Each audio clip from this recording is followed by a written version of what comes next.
Bonjour à tous et bienvenue dans cette nouvelle vidéo tutoriel ACV sur OpenLCA. Dans cette vidéo, on va découvrir une nouvelle base de données totalement gratuite, Bafou, qui va vous permettre donc de réaliser des ACV gratuitement avec OpenLCA ici dans sa nouvelle version 2.6.1. Alors avant de démarrer le tutoriel, un petit mot sur Bafou 2025. Il s'agit d'une base de données centrée sur la Suisse, mais qui peut être largement utilisée dans un contexte européen, voire français. Elle a été mise à disposition librement depuis fin 2025 par l'Agence fédérale suisse de l'environnement, Bafou, et il faut savoir qu'elle est en partie basée sur EcoInvent dans sa version 2. Alors une version qui a plus de 10 ans, hein, mais depuis, Bafou a été complétée par de nombreux processus supplémentaires développés spécifiquement pour cette base, notamment dans le contexte suisse. Alors, il faut savoir que c'est une base de données transparente parce qu'elle repose exclusivement sur des processus dits unitaires, tout comme dans EcoInvent, pour ceux qui connaissent. Bon, Bafou contient environ 11 000 processus couvrant de nombreux secteurs d'activité, ce qui en fait, selon moi, une bonne base de travail pour réaliser gratuitement des analyses du cycle de vie. Alors Bafou est directement disponible sur le site nexus.openlca.org, qui est le site dans lequel vous retrouvez l'ensemble des bases de données compatibles avec OpenLCA. Donc si vous allez sur le site, dans Database, Free Database, vous pourrez retrouver très facilement la base de données Bafou. Vous pourrez ensuite facilement télécharger librement. Alors dans cette vidéo, je vais d'abord reprendre brièvement les bases de fonctionnement d'une base de données d'inventaire dans OpenLCA. On va ensuite apprendre à analyser un processus de la base Bafou, c'est-à-dire à évaluer ses impacts, à comparer différents processus entre eux. Enfin, on ira créer et évaluer les impacts de nos propres processus. Alors, on va donc se retrouver maintenant sur le logiciel d'OpenLCA que vous aurez donc au préalable téléchargé sur le site d'OpenLCA et ouvert. Une fois qu'OpenLCA est ouvert, on va pouvoir importer la base de données Bafou. Pour ainsi faire, dans le volet de gauche navigation, vous allez faire un clic droit, New Database, From File. Vous allez récupérer ensuite le fichier Zolka qui correspond à la base de données Bafou 2025. Je ne vais pas le faire ici puisque la base est déjà importée dans mon OpenLCA. Une fois que la base est importée, vous allez pouvoir double-cliquer sur la base pour l'ouvrir.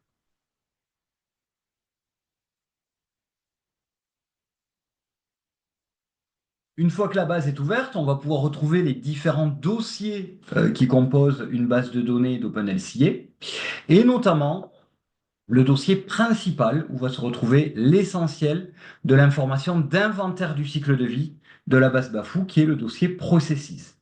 C'est là qu'on va être rangés dans de multiples dossiers les 11 000 processus unitaires de la base Bafou. Alors, un processus unitaire, qu'est-ce que c'est? On va revenir d'abord à cette notion de processus unitaire en analyse du cycle de vie. Alors, il s'agit de la plus petite étape d'un système pour lequel nous allons collecter ou disposer de données d'inventaire. Alors, un processus unitaire peut représenter, par exemple, la production d'un kilowattheure d'électricité, la fabrication d'un kilogramme de produits chimiques, le transport d'une tonne de marchandises sur un kilomètre par camion ou encore un kilomètre parcouru en voiture. Pour chaque processus unitaire dans une base d'inventaire, la base va lister et quantifier l'ensemble des flux qui rentrent et qui sortent de ce processus. On va tout d'abord retrouver les flux dits intermédiaires, on peut aussi appeler flux économiques ou flux de la technosphère, qui vont correspondre aux biens et aux services échangés entre les activités humaines. On va d'abord avoir les entrées, les flux intermédiaires en entrée du processus unitaire. Ça va être par exemple l'énergie, les matériaux, le transport nécessaire à notre activité humaine. En sortie, on va retrouver toujours au moins un flux élémentaire, un flux intermédiaire de sortie qui va être notre produit ou notre service, hein, qu'on va appeler le flux de référence, 1 kWh d'électricité, 1 kg de produit, etc. Et on peut retrouver éventuellement des flux de déchets qui seront aussi renseignés en sortie.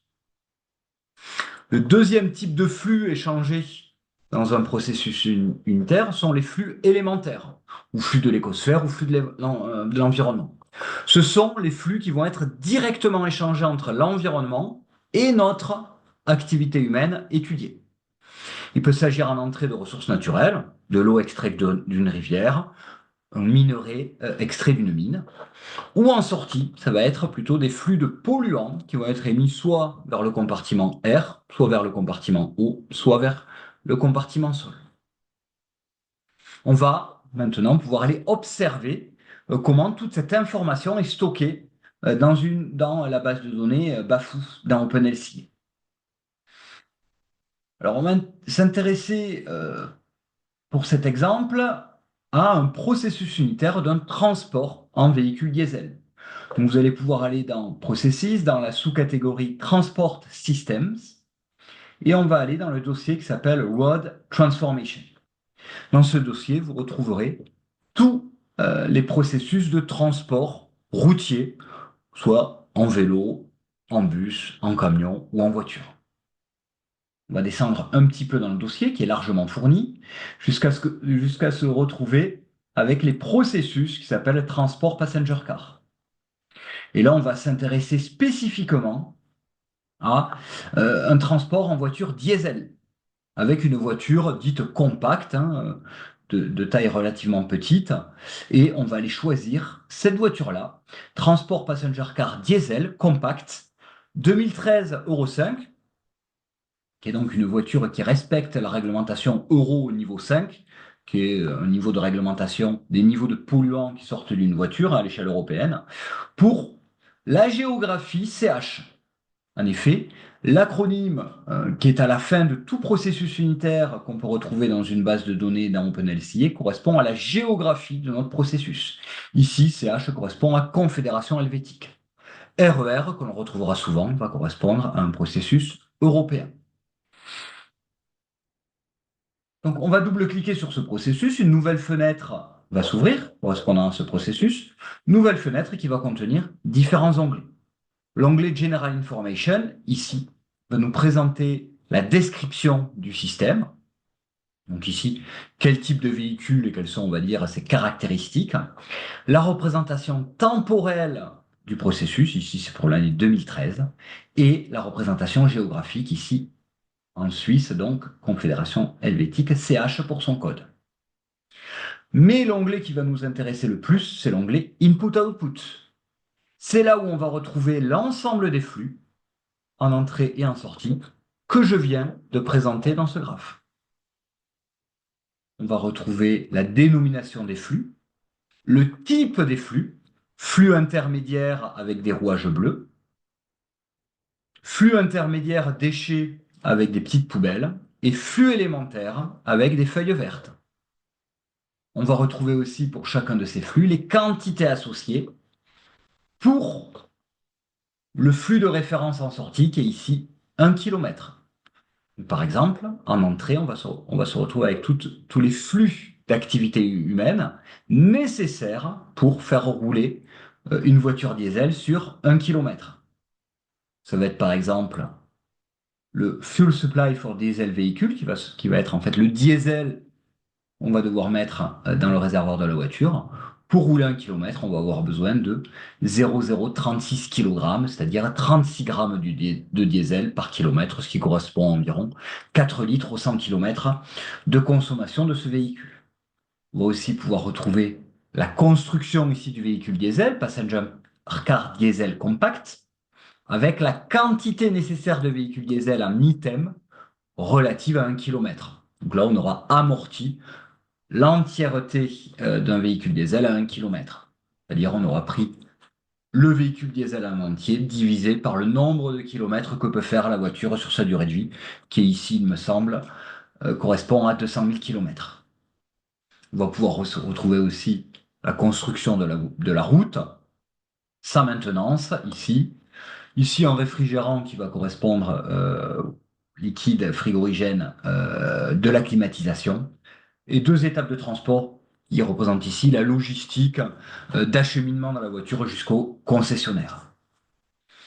Donc, comme je l'ai dit dans Amount, on se retrouve ensuite avec les quantités par kilomètre de voiture. En sortie, ici, on va retrouver donc, notre fameux flux de référence, 1 km de transport en voiture diesel, et une large liste de flux vers l'environnement, renseignés avec l'icône feuille, qui vont être tous les polluants qui vont sortir du pot d'échappement de la voiture. On va pouvoir notamment retrouver du CO2 fossile, avec 108 grammes de CO2 émis par kilomètre depuis le moteur de la voiture, son pot d'échappement. Mais aussi d'autres polluants avec des quantités beaucoup plus faibles, relatifs à la combustion du diesel. On retrouve ici quelques flux de déchets qui vont devoir être traités derrière, comme, on va dire, la fin de vie de la route, ici. L'autre notion importante à comprendre dans un processus unitaire, c'est la colonne ici provider. Chacun des flux de la technosphère, ici, est en effet associé à un processus provider qui va nous permettre, enfin, qui va permettre à la base de données de renseigner l'ensemble des intrants et des sortants pour fabriquer l'ensemble des éléments dont a besoin la voiture. Par exemple, le flux passenger car va être associé à un process qui s'appelle Passenger Car Diesel Compact 2013-05 RER, qui correspond à la fabrication et l'assemblage de la voiture. On peut d'ailleurs faire un clic droit ici sur cette ligne, cliquer sur Open Provider, ouvrir ainsi un nouveau processus, aller dans Input-Output et observer l'ensemble des éléments nécessaires pour fabriquer une voiture. Ici, avec la quantité one item, donc une voiture. On va avoir par exemple besoin de 104 plus 1020 kg de glider, qui correspond en fait au châssis, et 229 kg de internal combustion engine, qui va correspondre au moteur de la voiture. Et ainsi de suite, vous pouvez d'ailleurs remonter l'arbre en allant voir derrière ce qu'il y a dans le processus de fabrication du châssis, etc., etc. Vous pouvez donc ainsi commencer à comprendre l'assemblage de processus unitaires qui va nous permettre de remplir notre service qui est 1 km en voiture. On va donc pouvoir voir une base de données d'inventaire du cycle de vie comme un vaste réseau de processus unitaires, que je représente ici dans ce graphe, qui sont tous connectés par des flux intermédiaires. Chaque processus va décrire une étape particulière du système. Ici, donc l'étape de transport qui va nous permettre de faire 1 km. Ici, l'assemblage du véhicule, puis l'assemblage du châssis, la fabrication de plastique, etc., etc. On peut voir que la chaîne peut rapidement devenir très importante. Ainsi, le calcul ACV que l'on fera juste après ne va pas se limiter au processus affiché à l'écran, c'est-à-dire ici le transport en voiture 1 km, mais il va prendre en compte l'ensemble des processus connectés qui sont nécessaires à la fourniture du service étudié. Alors en pratique, il faut savoir qu'OpenLCA ne va pas parcourir manuellement les milliers de processus de la chaîne d'approvisionnement dans la base de données. En fait, l'ensemble de ces liens entre processus unitaires sont stockés dans une seule matrice, la matrice qu'on va appeler de la technosphère, qui permet de rendre compte de l'ensemble des échanges renseignés dans la base de données ici BAFU. Ce qui va permettre derrière au logiciel de calculer automatiquement et par le biais en fait d'une inversion de matrice, je ne rentrerai pas dans le détail du formalisme mathématique, et qui va nous permettre par une seule opération mathématique de connaître l'ensemble des besoins directs et indirects associés ici à notre kilomètre réalisé en voiture. Donc, une fois qu'on a compris ça, on va pouvoir maintenant se lancer directement dans le calcul d'impact de notre service ici, qui est 1 km fait en voiture diesel. Alors, il faut savoir que depuis la version 2 de OpenLCA, ce calcul peut être fait directement et rapidement à l'échelle du processus unitaire, sans avoir à créer un product system. Non, pour ceux qui ont utilisé OpenLCA V1, il était en effet beaucoup plus efficace et rapide de tout d'abord créer ce qu'on appelle un product system. Ce n'est pas obligatoire ici dans OpenLCA V2. Alors avant de réaliser ce calcul d'impact relatif à 1 km en voiture diesel, qui va se faire dans l'onglet General Information Direct Calculation, on va aller jeter un rapide coup d'œil à un autre dossier de la base de données, qui est le dossier Indicators and Parameters. Et c'est dans ce dossier que l'on va retrouver l'ensemble des méthodes d'évaluation d'impact qui vont donc stocker ce qu'on va appeler les facteurs de caractérisation. Facteurs de caractérisation qui permettent de relier l'ensemble des flux élémentaires échangés avec l'environnement avec des impacts environnementaux et donc des indicateurs, comme l'indicateur d'impact sur le changement climatique, qui est donc l'empreinte carbone de notre produit ou service. Alors, dans son implémentation dans OpenLCA, les développeurs d'OpenLCA ont inclus une large gamme de méthodes d'évaluation des impacts du cycle de vie, comme par exemple la méthode EF 3.1 de la Commission européenne ou la méthode RECIPE 2016 au niveau midpoint et endpoint. Néanmoins, il faut savoir qu'au stade actuel, Bafou est plutôt compatible, hein, ou on va dire largement compatible avec la base de données EF 3.1 de la Commission européenne.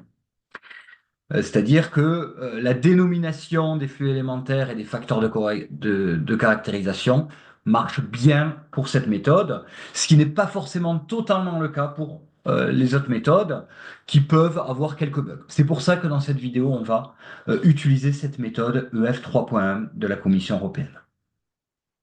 Donc, à titre d'exemple, on va venir ouvrir cette méthode, hein, que vous allez donc pouvoir retrouver dans Indicators, Impact Assessment Methods, OpenLCA Methods 2.7.5, et vous allez pouvoir ouvrir EF 3.1. Lorsque vous l'ouvrez, vous avez une nouvelle fenêtre ici qui est affichée, avec l'ensemble des catégories d'impact qui sont calculées par cette méthode. Notamment, une catégorie d'impact qui va sûrement vous intéresser va être la catégorie d'impact changement climatique, qui va renfermer l'ensemble des facteurs de caractérisation qui sont ici pour le changement climatique, les pouvoirs de réchauffement globaux des gaz à effet de serre évalués par EF 3.1 par le biais des facteurs provenant du rapport du GIEC 2021. Donc si vous cliquez ici sur Climate Change, vous avez une nouvelle fenêtre qui apparaît et si vous allez dans Characterization Factor, vous allez pouvoir voir l'ensemble des gaz à effet de serre évalués par la méthode et le facteur de caractérisation correspondant à chaque gaz à effet de serre. Notamment pour du CO2 fossile, on va retrouver le facteur de 1, puisque le CO2 est la référence pour l'impact changement climatique. Si vous descendez un peu, on va pouvoir retrouver par exemple un autre gaz à effet de serre commun qui va être le méthane, avec son facteur de caractérisation de 29,8 kg CO2 équivalent par kilogramme de méthane. Donc une fois que ça c'est compris, hein, on va pouvoir revenir à notre processus de transport. Et on va pouvoir maintenant venir faire l'évaluation des impacts qui va en fait correspondre au recensement de l'ensemble des flux élémentaires générés pour 1 km en voiture et leur multiplication avec des facteurs de caractérisation. Donc on va cliquer sur Direct Calculation. Il y a un petit message d'avertissement qui dit que ça utilise pas mal de mémoire, hein, mais on va faire quand même Run Calculation. Ici, vous allez pouvoir sélectionner la méthode d'évaluation des impacts, hein, EF 3.1. Si vous le souhaitez, vous pouvez aussi sélectionner un set de normalisation et pondération. On ne va pas l'utiliser pour le moment, hein. Et vous allez bien sélectionner le type de calcul qui s'appelle Lazy On Demand, qui va permettre un calcul relativement rapide de l'ordre de 5 à 20 secondes selon la quantité de mémoire de RAM de votre ordinateur. Il n'y a rien d'autre à modifier à cette étape-là et vous pouvez directement calculer sur cliquer sur Finish et le calcul d'évaluation d'impact est en train de se faire. Comme on a un ordinateur relativement rapide, cela prend uniquement quelques secondes et on va se retrouver avec une nouvelle fenêtre qui vont être nos résultats. Alors, dans la fenêtre de résultats, on va se retrouver avec de nombreux résultats, de nombreux types de résultats, avec de nombreux onglets ici en bas. Et on peut, je le sais, se retrouver facilement perdu avec cette quantité de résultats. Alors, personnellement, je conseille de se concentrer sur deux ou trois onglets seulement qui vont nous permettre d'interpréter efficacement les résultats d'évaluation des impacts du cycle de vie. Le premier onglet que je conseille de regarder, c'est l'onglet Contribution Tree, qui est ici. Lorsque vous avez sélectionné cet onglet, alors il y a un tout petit calcul qui se fait, hein, ça devrait prendre 2 ou 3 secondes.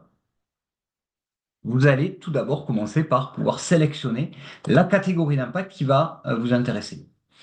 Alors nous, ici, on va prendre la catégorie d'impact la plus usuelle, hein, qui est donc la catégorie Climate Change pour l'empreinte carbone de notre service d'1 kilomètre.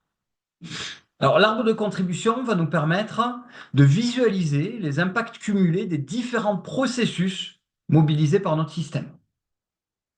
Et on va donc se retrouver avec l'empreinte carbone totale de notre kilomètre fait en voiture diesel, qui est ici de 0,199 kg CO2 équivalent, soit 199 grammes CO2 équivalent générés par kilomètre fait en voiture diesel. Et ensuite, la part de tous les processus unitaires mobilisés au premier plan et qui donc correspond au flux intermédiaire qui était renseigné en entrée ici, ou alors les déchets en sortie de notre processus de véhicule diesel. Et vous allez pouvoir retrouver aussi en pourcentage la part de l'empreinte carbone de chacun de ces processus du premier niveau. Un point particulièrement important ici, c'est la colonne Direct Contribution, qui va rendre compte en fait de l'impact direct généré par les émissions directes vers l'environnement d'un processus. Ici, elles sont de l'ordre de 116 grammes pour notre processus transport passenger car, et elles correspondent en fait à l'ensemble des gaz à effet de serre directement générés par notre voiture diesel. Et il s'agit essentiellement de l'émission directe de CO2 de notre voiture, qui est de l'ordre donc de 110 grammes CO2, qui correspond donc à plus de 50% de l'empreinte carbone de notre voiture, sans surprise. Néanmoins, cette contribution directe n'est pas la totalité des gaz à effet de serre émis par la voiture. Bien évidemment, nous avons des gaz à effet de serre émis tout d'abord lors de la fabrication de la voiture, donc ici avec 17% des émissions, donc 30 à 34 grammes. Et d'ailleurs, si vous ouvrez ici euh, le, euh, le processus, vous pourrez retrouver tous les contributeurs et remonter l'arbre pour comprendre si c'est le châssis, le moteur, etc., qui contribuent le plus à l'empreinte carbone de la fabrication de la voiture. Nous avons ensuite le diesel, la fabrication de la voiture et puis d'autres contributeurs minoritaires. Ainsi, l'arbre de contribution constitue, selon moi, un excellent outil pour rapidement comprendre l'origine des impacts environnementaux et remonter progressivement dans la chaîne d'approvisionnement, ce qui est donc un fort outil d'analyse des impacts. Bien entendu, vous pouvez mener ce travail sur une autre catégorie d'impact, comme par exemple l'utilisation des ressources minérales et des métaux. Bien évidemment, ici, ça va être essentiellement la fabrication de la voiture qui va peser pour 82% de l'utilisation de ressources minérales et métalliques. Ici, il n'y a pas de contribution directe, hein, puisqu'il n'y a aucun processus ici qui va directement prélever des minerais dans le sous-sol, mais on va retrouver ces contributions directes beaucoup plus loin dans la chaîne d'approvisionnement lorsque l'on va se retrouver avec des processus d'extraction de métaux. Je ne vais pas remonter jusque-là, hein, ça prendrait trop de temps, mais je vous invite à le faire si vous le souhaitez.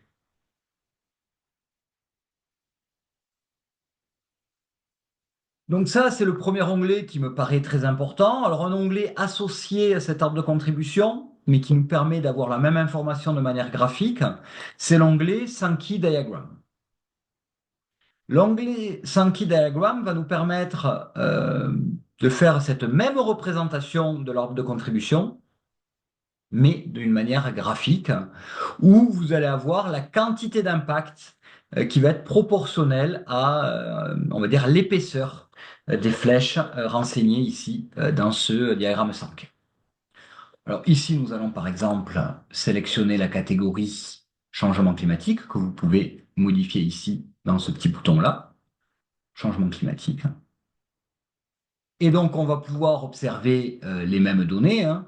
Donc que l'empreinte carbone totale de la voiture pour un kilomètre, c'est 200 grammes CO2 équivalent, avec une contribution directe du pot d'échappement, comme on a pu voir tout à l'heure, de 116 grammes.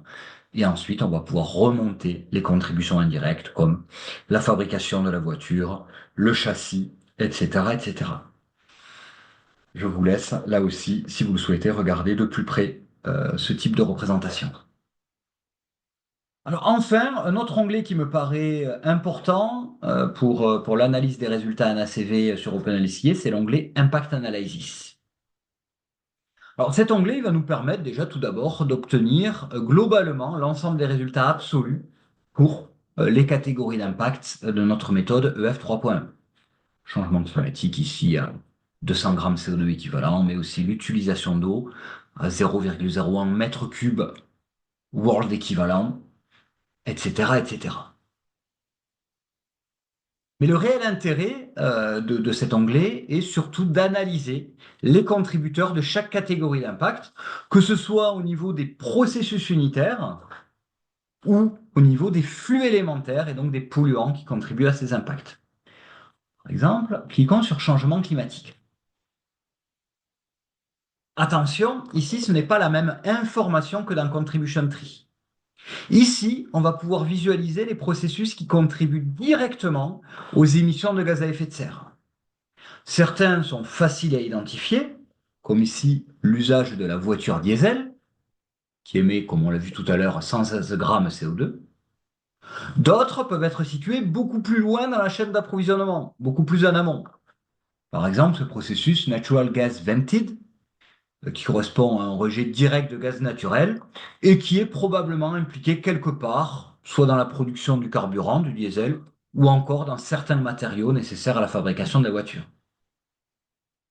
Ici, donc, il peut s'agir deux processus très loin dans la chaîne d'approvisionnement, comme on a pu le voir plus tôt.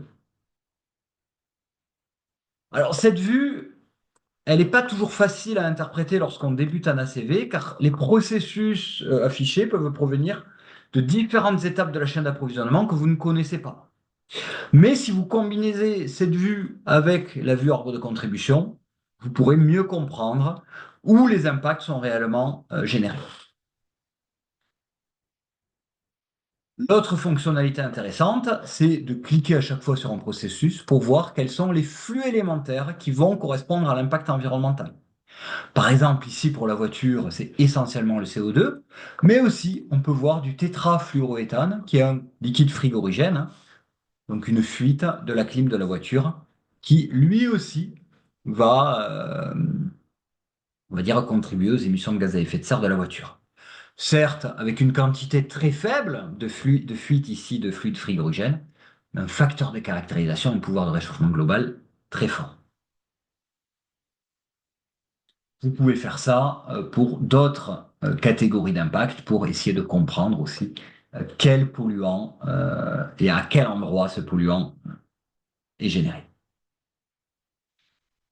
Vous pouvez d'ailleurs avoir la vision par flux pour directement aller voir quels sont les flux contributeurs majoritaires pour chaque catégorie d'impact. Alors, au final, les deux outils Contribution Tree et Impact Analysis vont répondre à deux questions légèrement différentes. Le Contribution Tree va nous permettre de répondre à la question quel processus porte les impacts de mon système de manière cumulée? Et l'impact analysis va plutôt répondre à la question où les émissions et les prélèvements responsables de ces impacts sont-ils réellement générés? Alors cette distinction est parfois subtile au début lorsqu'on fait de la CV, mais elle permet souvent de mieux comprendre l'origine des impacts environnementaux. Alors certains d'entre vous pourraient être frustrés par, on va dire, le manque de représentation graphique de toutes les analyses de contribution que l'on vient de faire. Alors, il est en fait possible d'avoir ces représentations graphiques de manière manuelle en venant aller copier-coller ces résultats dans un tableur type Excel. Par exemple, si ici je sélectionne avec CTRL A l'ensemble des informations relatives à l'empreinte carbone de ma voiture dans l'arbre de contribution, hein, et que je fais clic droit, copie, puis que j'ouvre un tableur Excel, je vais pouvoir aller coller l'ensemble de ces informations-là et je vais pouvoir aller créer un graphe de contribution dont on est plus habitué à voir dans une étude ACV. Donc là, je le fais pour une seule catégorie d'impact. Vous pouvez, bien entendu, moyennant un petit peu de temps pour le faire pour l'ensemble des catégories d'impact. Donc ici, je vais d'abord faire une petite modification dans mon vecteur d'impact, hein. Ici, l'ensemble des empreintes carbone, ça va être l'indication qui va m'intéresser. Moi, ce qui m'intéresse ici, c'est au lieu d'avoir ici l'empreinte carbone totale de la voiture de 200 grammes, je vais plutôt positionner une nouvelle ligne juste au-dessus, hein, qui va être les émissions directes de ma voiture, que je vais positionner ici, que je vais renommer en Direct Emissions. Je vais mettre cette quantité de CO2 là, et j'ai toute l'information qui m'intéresse. L'ensemble des éléments de ma voiture, je vais juste sélectionner ceux qui ont un résultat, hein, puisqu'il y en a qui ne sont associés à aucun gaz à effet de serre, et l'ensemble des résultats en CO2 équivalent par kilomètre. Je vais ensuite pouvoir insérer un graphe de contribution que je vais rapidement modifier ici en ajoutant quelques éléments graphiques tels que la légende, mais aussi le titre de l'axe principal, kilogramme CO2 équivalent par kilomètre. Je vais me retrouver avec une analyse de contribution graphique de mon impact sur le changement climatique avec les émissions directes de ma voiture, la fabrication de la voiture, la fabrication du diesel, etc.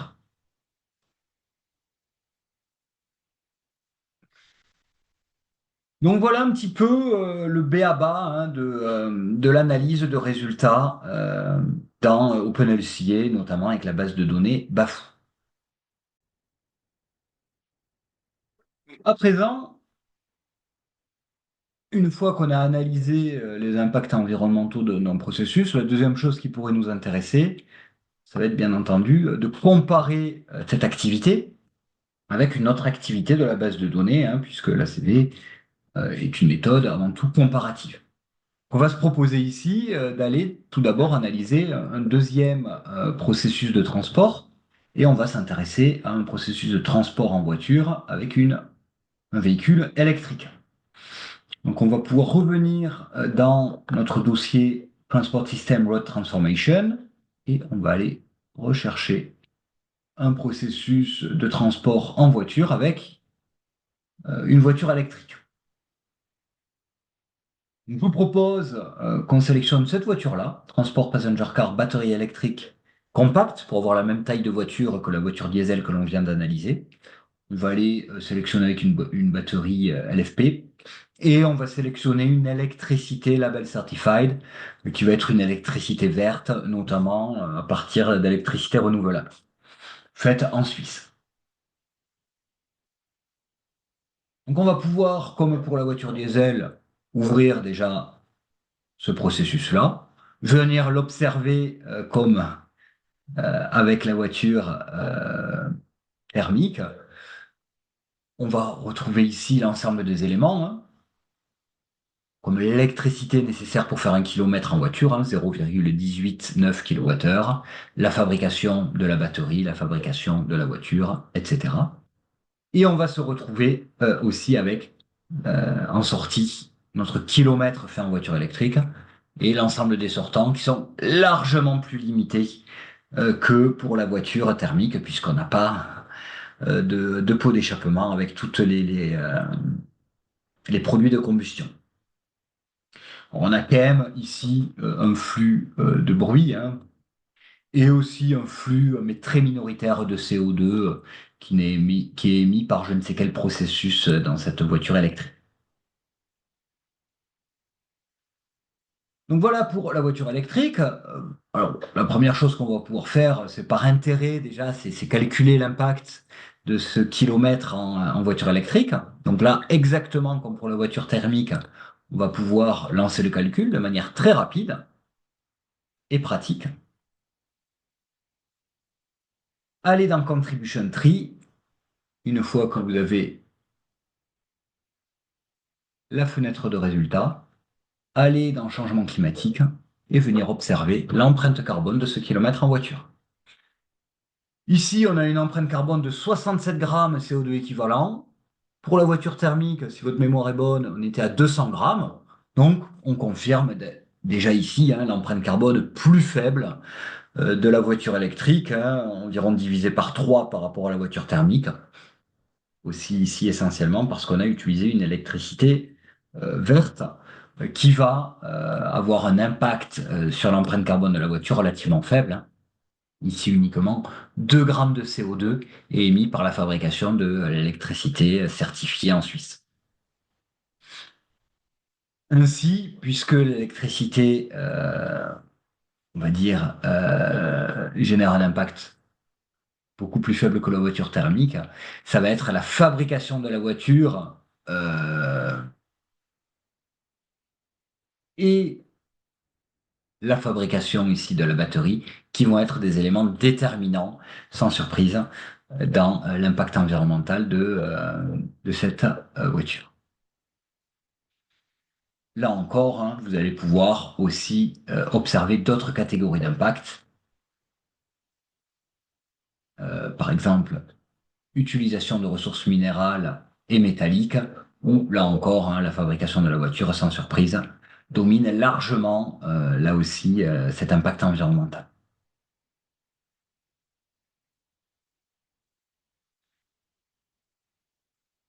On peut aussi aller regarder Impact Analysis et on pourrait déjà avoir, on va dire, l'intérêt de venir comparer l'ensemble des impacts environnementaux de notre voiture électrique avec les résultats que l'on avait obtenus plus tôt avec la voiture diesel.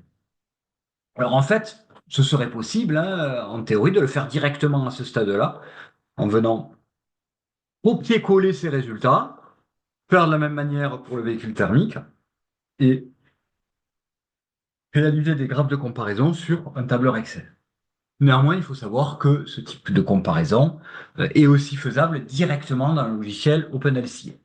Et c'est ce que l'on va voir à présent. Alors, pour comparer différents processus d'une base de données OpenLCA, donc ici de Bafou, il va être d'abord nécessaire, comme dans OpenLCA 1, hein, pour ceux qui connaissent, de créer ce qu'on appelle un product system.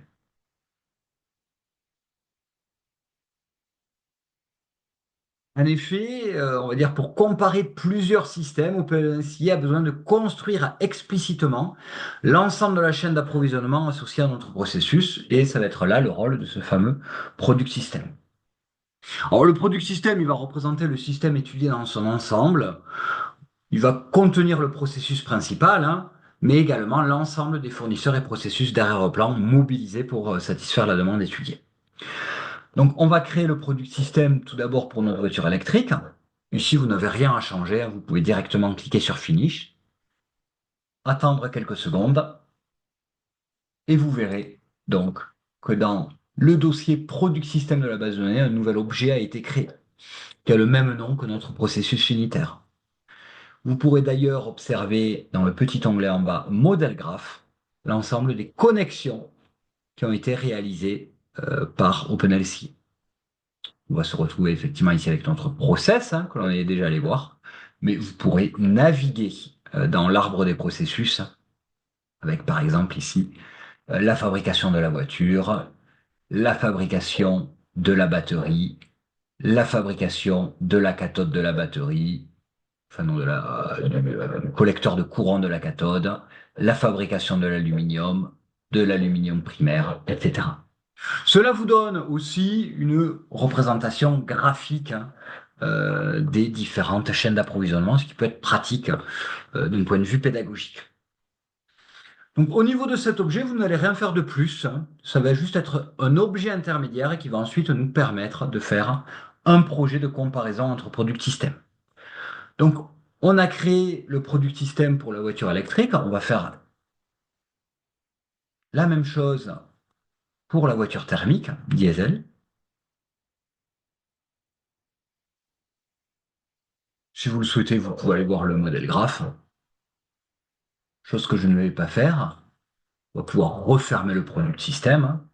Et on est maintenant prêt à réaliser euh, un projet qui va donc nous permettre de comparer ces deux product systems.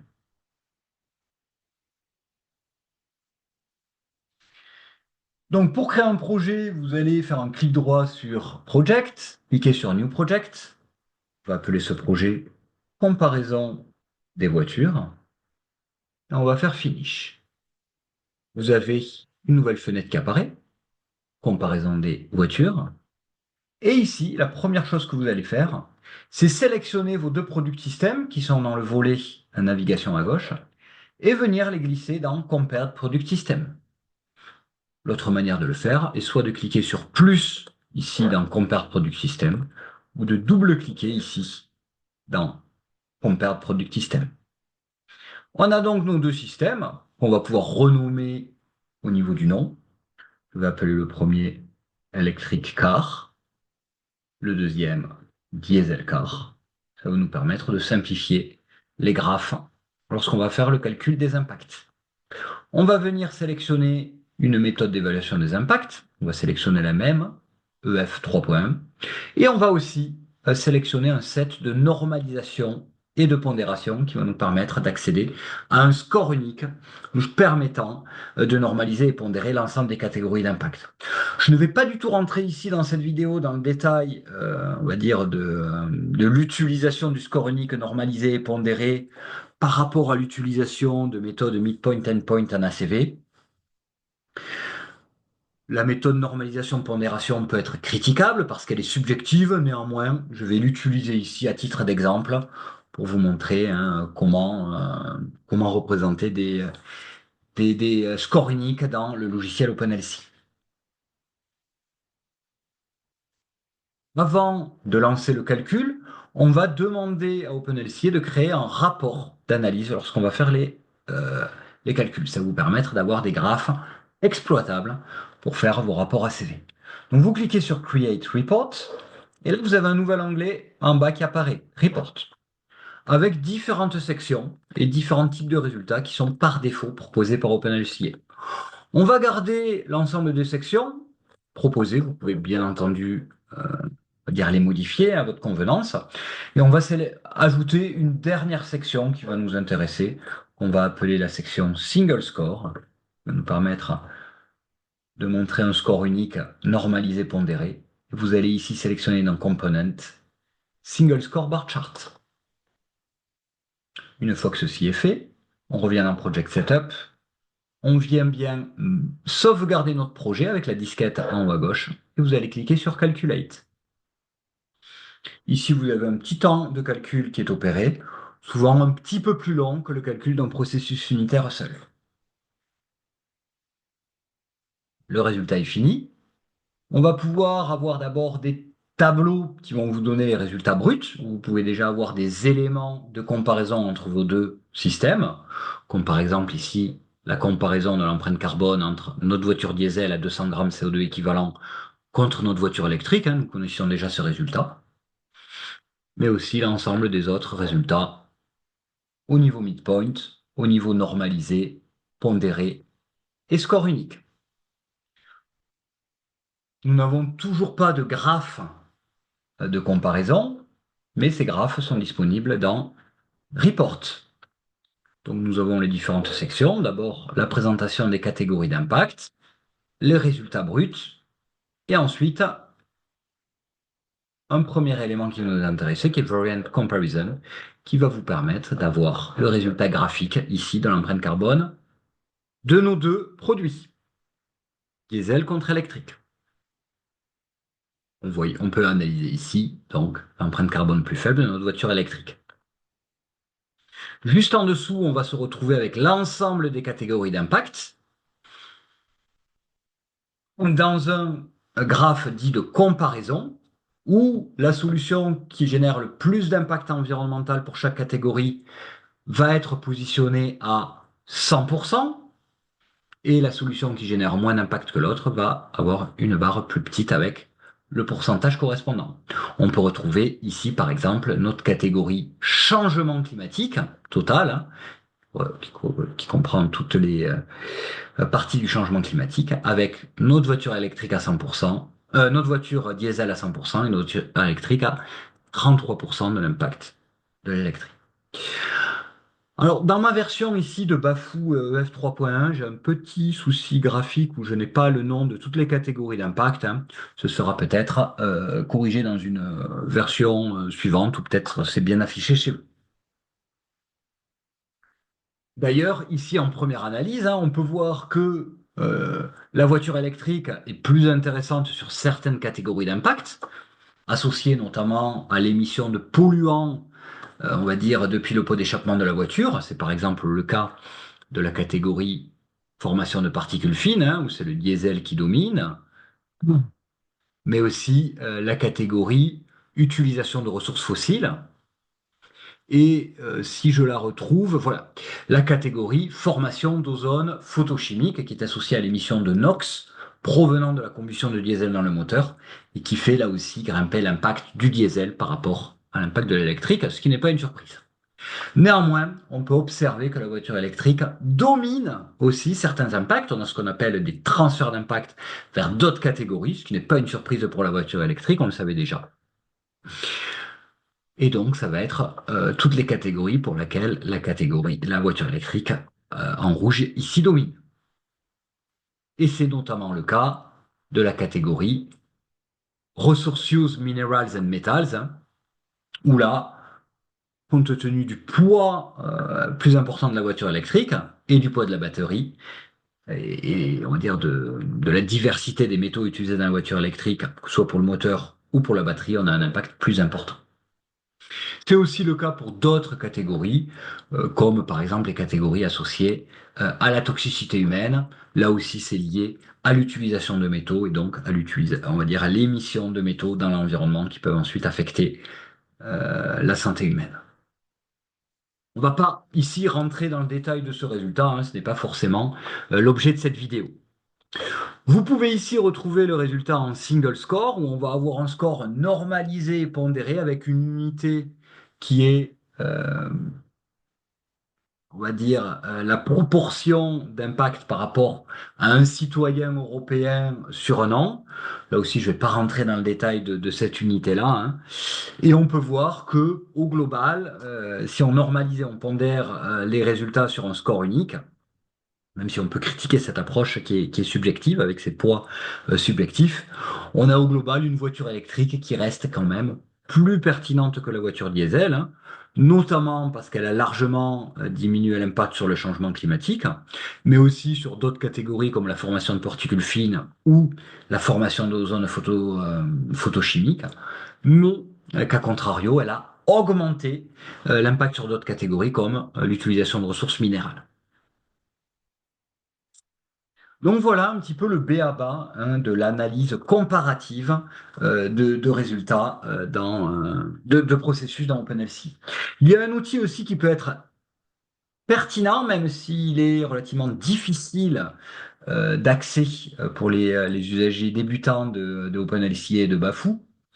C'est le Result Contribution qui va vous permettre de comprendre directement, sans aller revenir dans l'analyse de chaque processus, quel processus unitaire contribue le plus pour chaque système aux impacts environnementaux. On va, par exemple, dans la catégorie changement climatique, ici retrouver la contribution directe de notre processus de transport en diesel qui faisait environ 0,12 kg CO2 équivalent. On ne va pas ici rentrer dans le détail de ce type de résultat. Maintenant que nous avons observé les différents types de résultats à l'échelle du processus ou de la comparaison de processus dans OpenLCA, et donc pour les processus de la base de données Bafou, on va maintenant s'intéresser à la dernière partie du tutoriel qui va être la création de processus, hein, qui vont donc correspondre pour vous aux produits ou aux services que vous devez modéliser hein, et à leur analyse. Alors, je vais tout d'abord fermer l'ensemble des fenêtres que l'on a utilisées dans ce premier exemple de comparaison de voitures et on va maintenant se repositionner dans l'onglet Processes dans le dossier Processes de la base de données. C'est dans ce dossier que l'on va renseigner et créer nous-mêmes nos propres processus. Donc pour ça, la première étape, ça va être de créer un nouveau dossier hein, pour ne pas trop se perdre dans la base de données où on va ranger nos processus. Donc moi, je nomme ce dossier Zero Examples. Vous le nommez de la manière que vous le souhaitez. Hein. J'aime bien mettre un 0 ou un A hein, devant mes dossiers pour qu'ils soient en haut de l'arborescence.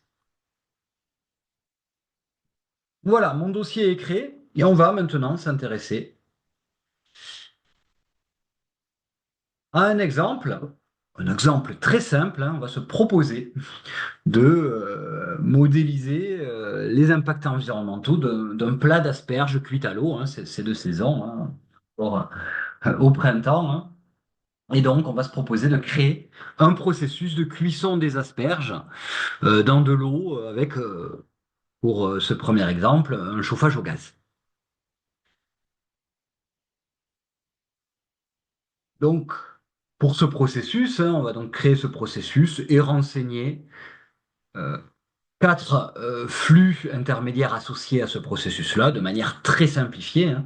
On va considérer des asperges crues qui ont été cultivées en Suisse, du gaz butane qui peut être utilisé largement dans les cuisines, hein, de l'eau potable, une émission de CO2 qui va être émise à cause de la combustion du gaz et un litre d'eau usée hein, une fois qu'on a cuit les asperges, l'eau va se retrouver dans les eaux usées. Alors ici, je vous propose des données que j'ai rapidement calculées, hein, qui sont, on va dire, réalistes. Hein. Bien entendu, je vous laisse faire vous-même vos modélisations. Donc pour créer ce processus de cuisson des asperges, je vais cliquer sur mon dossier New Zero Examples et faire un clic droit et cliquer sur New Process. Une nouvelle fenêtre apparaît. Je vais nommer mon process. Mon process ici, c'est cuisson des asperges. Je vais mettre en parenthèse gaz pour signifier que la cuisson à l'eau se fait avec un chauffage au gaz. Et je vais en créer un nouveau flux, hein, qui va être mon flux intermédiaire de référence produit par la cuisson des asperges. Ici, ce flux, ce sont des asperges cuites. Je vous conseille, avec Bafou, de toujours créer un nouveau flux lorsque vous faites un nouveau processus, hein, puisque Bafou, par rapport à EcoInvent dans OpenLCA, hein, a toujours cette structure d'avoir un processus unitaire associé à un flux en sortie unique.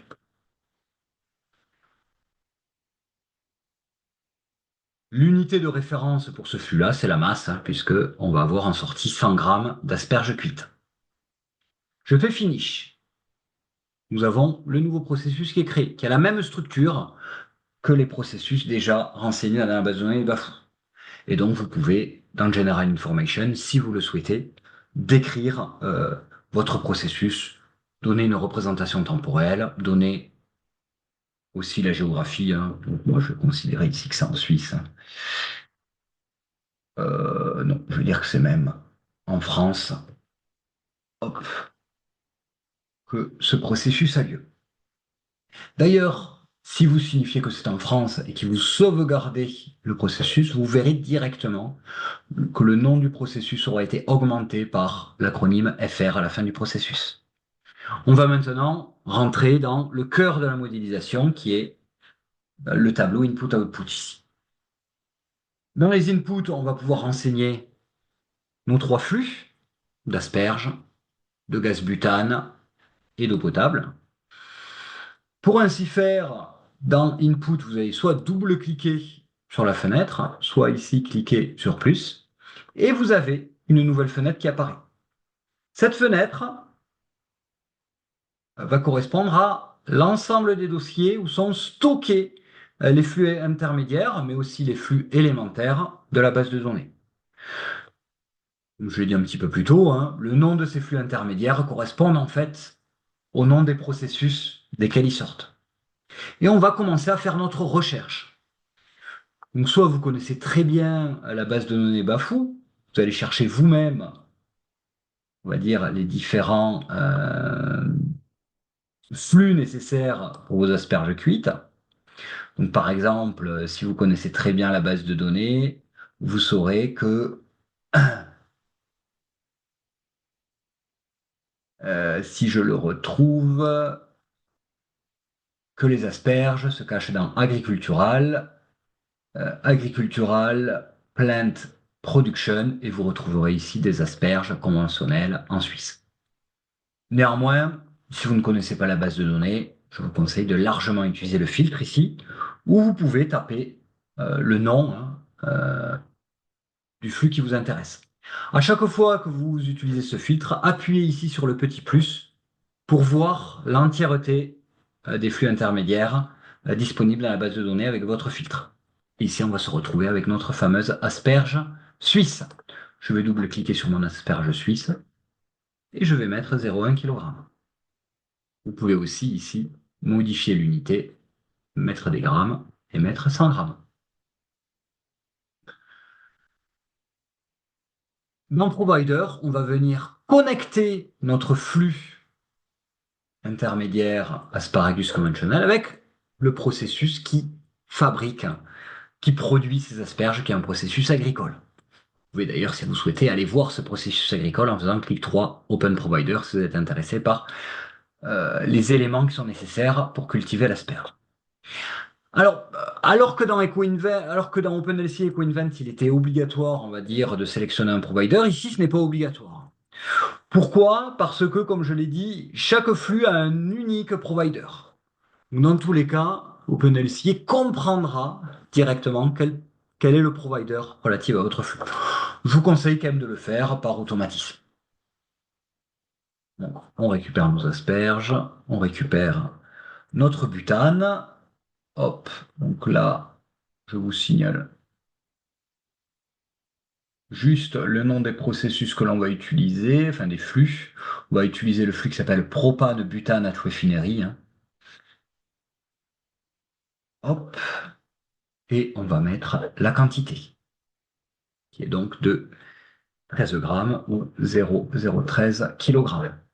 Et encore une fois, on va sélectionner le process provider. On va laisser mettre de l'eau potable, tap water en anglais, et on va aller chercher de l'eau avec la géographie Europe. Hop, et on va laisser 1 kg pour les 1 litre d'eau. On va ensuite renseigner notre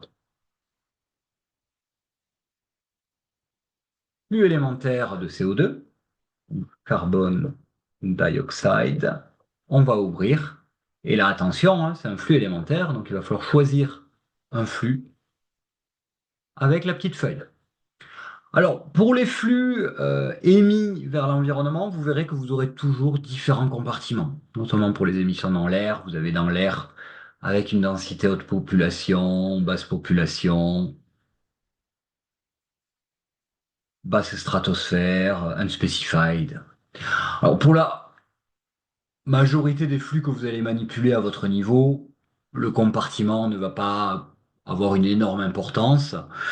Alors, ce qui est important, bien entendu, c'est entre air au sol, hein, mais les sous-compartiments n'ont pas forcément d'influence, notamment quand c'est un impact global, hein, l'impact du CO2, qui soit émis dans une zone fortement peuplée ou pas, ça aura le même impact, hein. Donc là, je vous conseille de toujours sélectionner dans le sous-compartiment unspecified. Mais pour ce cas précis, ça n'aura aucune influence. Et ici, on va mettre 40 grammes. Enfin, on va sélectionner des eaux usées, waste water. Là aussi, on ouvre. Et il va falloir aller sélectionner une eau usée avec la petite poubelle. Moi, je vais aller chercher le traitement d'eau usée. Ici, alors je prends ça de manière un petit peu aléatoire, hein, mais ça n'a pas d'importance dans cet exemple. Et je vais renseigner ici 1 litre d'eau usée qui part vers les égouts. Et on n'oublie pas ici d'associer à un processus, à l'activité qui va venir traiter ce litre d'eau usée. Et donc voilà, j'en ai fini pour la modélisation de mon processus de cuisson des asperges. Je vais pouvoir sauvegarder mon processus et, si je le souhaite, hein, je peux d'ores et déjà venir évaluer l'impact environnemental de mon processus. Pour ainsi faire, c'est comme pour la voiture, je vais dans General Information, je vais dans Direct Calculation, je lance mon calcul avec les mêmes paramètres que précédemment et je lance le calcul. Comme tout à l'heure, je vais directement aller dans Contribution Tree et on va aller sélectionner l'empreinte carbone. Ici, on va pouvoir avoir l'empreinte carbone de mon plat d'asperges que l'on va déguster, hein, et donc, on va avoir ce plat d'asperges de 100 grammes qui est de l'ordre de 130 grammes CO2 équivalent.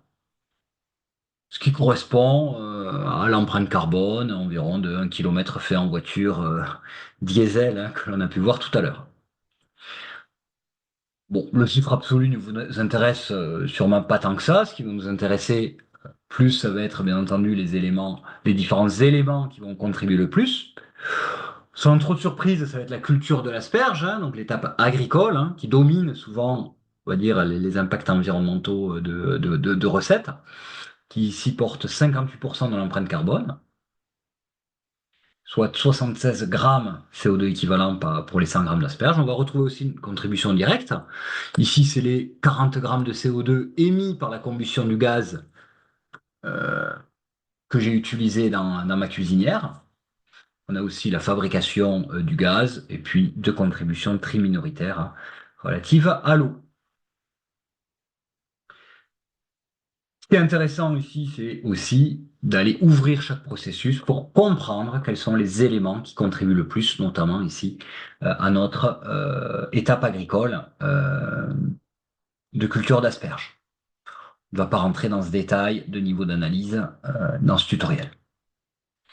Bien évidemment, pour être intéressé par d'autres catégories d'impact, hein, comme par exemple si vous vous intéressez à l'agriculture, à l'eutrophisation des eaux douces, où on voit que sans surprise, ici c'est l'étape agricole de production des asperges qui domine largement l'impact environnemental de notre plat d'asperges. Donc voilà, ici c'est exactement la même chose que plus tôt, que ce que l'on a fait avec la voiture, hein. Vous pouvez analyser de la même manière et de manière très rapide votre processus que vous venez de créer. Une fois que ça c'est fait, on va se proposer de venir créer un nouveau processus, hein, pour comparer, on va dire, la cuisson des asperges avec un système cuisinière à gaz, VS, un système plaque vitrocéramique électrique. Donc, lorsqu'on veut faire ce type de comparaison rapidement dans OpenLCA, moi, je vous conseille de vous appuyer sur votre processus que vous venez de créer et de le copier-coller pour venir ensuite changer un ou deux flux dans votre modélisation. Donc, on copie notre processus de cuisson des asperges, on le colle, on l'ouvre, on va venir modifier le nom. Ici, on est sur une cuisson avec plaque électrique. Et on va venir dans Input-Output, où on va ici, hop, modifier les input-output nécessaires. Donc, je n'ai plus besoin de propane, je vais pouvoir le supprimer. Et je n'ai plus d'émissions directes de CO2 émis par la combustion de mon gaz de cuisine. Par contre, je vais devoir mettre de l'électricité. Donc, on va aller chercher de l'électricité dans le dossier Electricity. Et on va aller ici dans les Production Mix. C'est là où on va retrouver tous les mix électriques de tous les pays renseignés dans la base de données Bafou. Et on va aller chercher de l'électricité basse tension que vous utilisez à la maison. Vous retrouvez ici donc différents flux avec une large gamme de pays et on va aller chercher, puisque j'ai considéré mon processus en France, le Electricity Low Voltage Production France. Ici, j'ai ma quantité d'électricité qu'il va falloir que j'adapte. On est à 0,17 kWh. Donc, de manière de faire ici, soit je fais 0,17 fois 3,6 pour avoir des mégajoules. Effectivement, il est possible de réaliser des calculs dans les cellules de OpenLCA. Vous pourrez voir le résultat du calcul en cliquant sur 1, 2, 3 ici, Show Values, 0,6 mégajoules. Ou alors, vous pouvez changer l'unité ici, kilowattheure, et mettre directement vos 0,17 kWh d'électricité. Pour cet exemple ici, j'ai considéré que le rendement de mon système de casserole sur le gaz ou de casserole sur la plaque vitrocéramique est le même. Et donc la quantité d'énergie relative au gaz et à l'électricité ici est la même, ce qui est pas forcément la réalité. J'enregistre et je peux, encore une fois, venir calculer mon nouveau processus. Je vais dans le Contribution Tree, changement climatique. On va se retrouver avec l'empreinte carbone qui a, sans surprise, été diminuée par rapport à la cuisson au gaz, puisque si vous vous souvenez, on était à environ 120 grammes CO2 pour la cuisson au gaz, ici on est à 88 grammes, avec une part de l'énergie plus faible, qui est l'électricité française. D'ailleurs, si vous vous intéressez à ce mix, vous pourrez revenir au mix électrique français et de voir quel type de production d'électricité en France émet des gaz à effet de serre.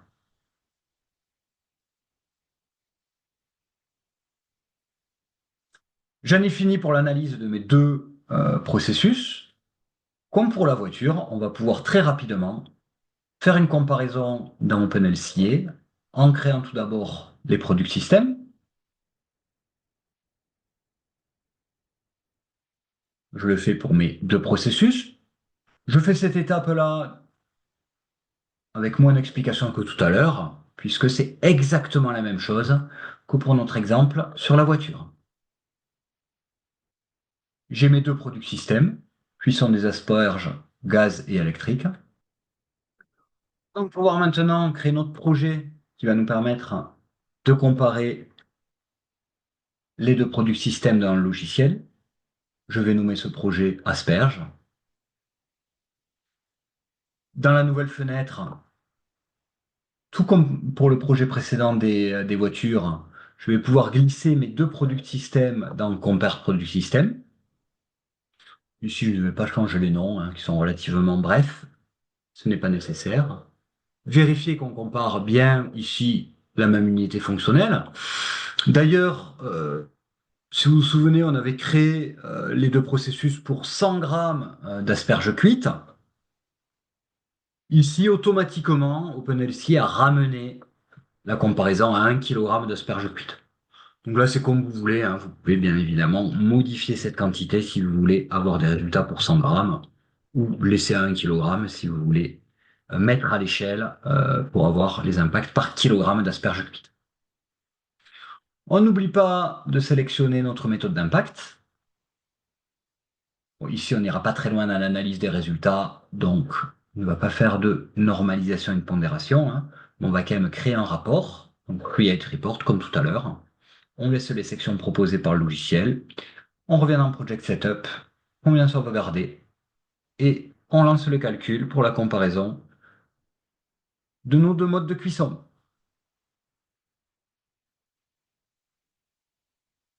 Nous avons donc ici le tableau avec un résumé de l'ensemble des résultats et dans Report, les différents graphes. On va pouvoir retrouver ici dans Variant Comparison notre impact sur le changement climatique, hein. On voit bel et bien que la cuisson des asperges en mode électrique génère moins d'impact que la cuisson au gaz, sans surprise. Alors que si on change de catégorie d'impact, comme par exemple les radiations ionisantes, hein, qui sont largement, on va dire, impliquées dans l'émission de substances radioactives et ces mêmes émissions radioactives qui sont émises majoritairement dans notre système électrique en France du fait de l'utilisation de l'électricité nucléaire, on a ici donc un impact supérieur pour notre cuisson des asperges par mode électrique. Je vous laisserai à cette étape-là faire vos propres analyses. Donc voilà, j'en ai fini pour ce rapide tutoriel, on va dire des différents éléments de la base de données Bafou implémentée dans OpenLCA, hein. Comme vous l'avez vu, vous pouvez assez rapidement accéder à des résultats d'impact en utilisant cette base de données. C'est une base de données qui a été récemment hein, développée et implémentée dans OpenLCA et qui peut contenir encore quelques bugs, hein. N'hésitez pas à contacter l'équipe de développement de Bafou pour signaler ces bugs. Si vous souhaitez on va dire de nouvelles vidéos sur des aspects plus spécifiques d'analyse ACV avec OpenLCA, n'hésitez pas à me le dire en commentaire, hein, je me ferai un plaisir d'étudier ces besoins et éventuellement de faire de prochaines vidéos dans le futur pour vous accompagner un petit peu dans la réalisation d'ACV, notamment gratuite, hein, et donc de développer l'usage de l'ACV globalement en France et ailleurs. Sur ce tutoriel est fini. Bonne journée à tous.